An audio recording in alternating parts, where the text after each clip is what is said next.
बिहार के राष्ट्रीय जनता दल भी कर रहा है, वही राष्ट्रीय जनता दल की सोच है। ये दोनों मिलकर के बिहार सहित देश को बर्बाद करना चाहते हैं।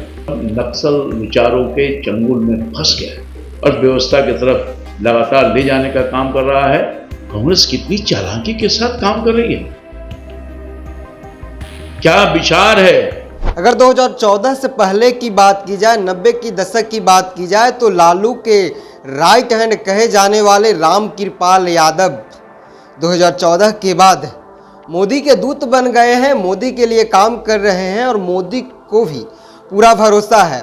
2014 में बीजेपी ज्वाइन करते हैं और पाटलिपुत्रा से टिकट मिलती है और जीतते भी हैं और पहले बार में ही केंद्रीय मंत्री भी बन जाते हैं बीजेपी के कार्यकाल में। लेकिन रामकृपाल ने प्रेस कॉन्फ्रेंस किया और प्रेस कॉन्फ्रेंस में एकक चीज को जोड़ाया। इन्होंने कहा कि जो कांग्रेस है और कांग्रेस के साथ जितने भी घटक दल है, ये सारे लोग नक्सलवाद विचारधारा में जुड़ गए हैं।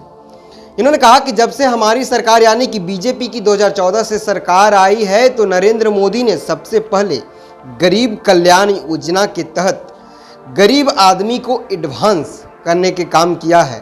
क्या कुछ बोल रहे हैं रामकृपाल यादव, पहले इनकी बातों को सुनिए। मैं खास तौर पर अभी हाल के दिनों में कांग्रेस के उस मैनिफेस्टो की तरफ ध्यान आकर्षित कराऊं। कांग्रेस सहित पूरा इंडिया अलायंस अर्बन नक्सल विचारों के चंगुल में फंस गया है। एनडीए की सरकार मोदी के नेतृत्व में, जैसा कि मैंने कुछ कहा बैकग्राउंड्स में, बहुत मजबूती के साथ हर परेशानी को अपने आप से निकालते हुए देश के चाहे किसी पक्ष को आप विचार करिएगा, देखने को मिलेगा। चाहे प्रधानमंत्री गरीब कल्याण योजना के माध्यम से गरीबों के आंख के आंसू को पोषने का काम, उनके जीवन को, लाइफस्टाइल को ऊंचा करने का काम, देश की जो अर्थव्यवस्था है अपने कुशल नेतृत्व में 140 करोड़ जनता का सहयोग के साथ उसको भी मजबूती प्रदान करने का काम किया।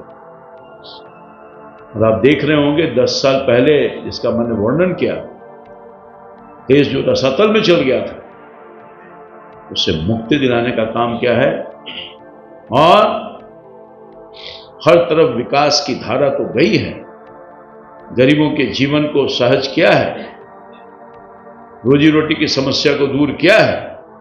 उसके बाद कोरोना जैसे काल को झेलते हुए जो 10वें स्थान पर हमारी अर्थव्यवस्था थी, उसको 5वें स्थान पर लाया है।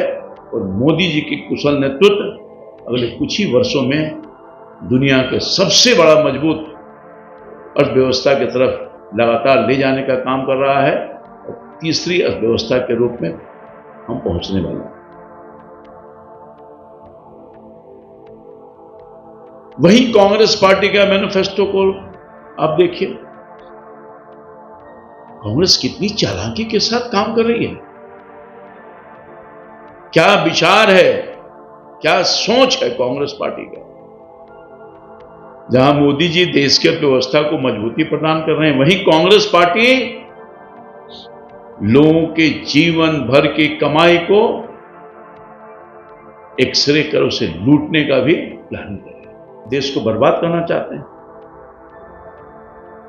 ये सोच की बात है। कांग्रेस पार्टी का समर्थन बिहार के राष्ट्रीय जनता दल भी कर रहा है। कांग्रेस पार्टी का जो पार्टनर है, सहयोगी है, उसकी नीतियों का समर्थन करने का काम कर रहा है। यानी जो कांग्रेस की सोच है, वही राष्ट्रीय जनता दल की सोच है। ये दोनों मिलकर के बिहार सहित देश को बर्बाद करना चाहते हैं। मैं पूरे तौर पर कहना चाहता हूं, इस चुनाव में जो चुनाव सामने है, हिंदुस्तान की और बिहार की महान जनता इन सी चीजों को बारीकी से देख रही है, इनकी सोच को देखने का काम कर रही है। एक एक चीज को बहुत बारीकी से नापने का काम करे। हमारा नेतृत्व, हमारी पार्टी का सोच और काम देश ने देखा है 10 सालों में, और मुझे पूरा भरोसा है कि हमारे काम के बल पर, हमारी नीति, हमारा नेतृत्व, हमारी सोच, उसके बल पर हम इस चुनाव में आए हैं। और निश्चित तौर पर जिस तरह से मैंडेट मिल रहा है, बिहार में, देश में कोई रोक नहीं सकता 400 पार। बिल्कुल 400 पार होगा। कांग्रेस पार्टी के लोग का जो मन है, विचार है, जो सोच है, वो सामने आ रहा है। कांग्रेस पार्टी के एक नेता एक कदम और बढ़ के बोल रहे हैं कि अब विरासत पर भी टैक्स लगेगा। ये हालात है, यानी आपकी कमाई, आप जो कमाया खून पसीना लगा करके, वो आपके बाल बच्चों को नहीं मिलेगा, वो तो दिख रहा है। उसकी आधी कमाई गवर्नमेंट के खजाने में जाए। इसलिए बिल्कुल स्पष्ट है, कांग्रेस पार्टी न देश को आज तक कुछ दिया है, न देश को आगे कुछ देने वाली। इनकी सोच, इनका विचार, इनका नेतृत्व, इनकी नीति, इसने देश को बर्बाद करने का काम किया है। और हमारी पार्टी, हमारा नेतृत्व, मोदी जी का नेतृत्व देश को बर्बादी से निकालने का काम किया है। और देश की जनता पुनः इन्हें कभी मौका नहीं देगी ताकि देश फिर उसी रसातल में चल जाए, उसे जहां देश को गिरवी रखने का काम किया है। आप सब लोगों को मैं पुनः धन्यवाद देते हुए अपनी बात समाप्त करता हूं। तो आपने सुना होगा, रामकृपाल यादव तीसरी बार बीजेपी के टिकट पे पटना के पाटलिपुत्रा से प्रत्याशी बनाए गए हैं और देखा जा रहा है प्रचार प्रसार भी जोर शोर से हो रही है। वही दूसरी तरफ लालू यादव और राबड़ी देवी की पहली बेटी मीसा भारती भी रामकृपाल को टक्कर देने के लिए चुनावी मैदान में है। आपको बता दें कि नरेंद्र मोदी के द्वारा 10 साल में जो जितने भी काम किए गए हैं, रामकृपाल ने एक एक चीज को जुड़वा रहे हैं।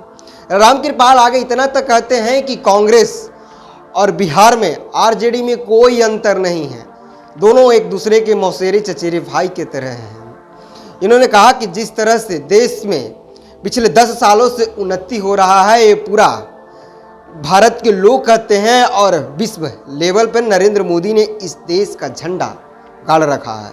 वो तो देखने वाली बात है 4 जून को क्या बदलाव होगी या मोदी की गारंटी वाली बात होगी। फिलहाल इस खबर में इतना ही। आप भी कमेंट करके जरूर बताइएगा। धन्यवाद।